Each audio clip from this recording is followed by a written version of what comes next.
car had suffered some problems. The car isn't revving out fairly through the RPMs, but you know, we have to just mean that we have to go back home and try and solve that problem. But with that problem and the way how the car performs, I'm happy.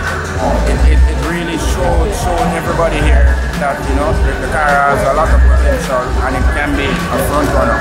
So it's one day we're gonna do it.